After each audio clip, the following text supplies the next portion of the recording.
स्वर्गीय पिता धन्यवाद दौछु तुम्हें अनुग्रह करी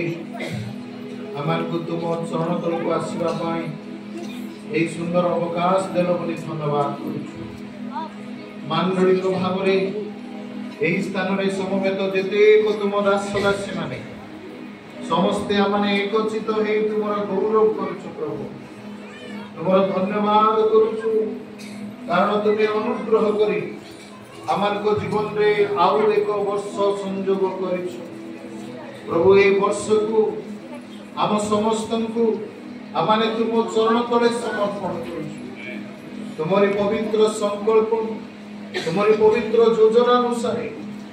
आमनकर विश्वास आमने जेपरि स्थिर रही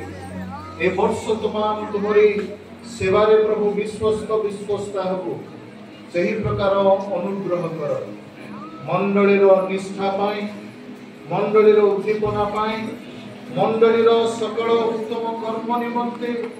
मंडली द्वारा मंडली स्थापन पाई आमने जेपरि उत्तम उत्तम पदक्षेप मान नहीं पारिबो सही प्रकार तुम्हारी आत्मा को साहाय्य रे आमनकु प्रभु तुम्हें चालना दियो बोली भिक्षा करछु। एही स्थान रे समवेत जेतेक तुम दास दासी तुम सानिध्य रे सेवा रे समवेत होइछंती प्रत्येक को व्यक्तिगत पारिवारिक मांडलिक भाव रे आशीर्वाद कर एही 2025 साल आम समस्त एक आशीर्वाद वर्ष हो प्रभु आमने जेपरि फलवान हो आत्मिक फल रे फलयुक्त हो नूतन जीवन यापन करे तुम्हारी गौरव करू से प्रकार दया कर जिसु बहुमूल्य नाम रे यही प्रार्थना उत्सव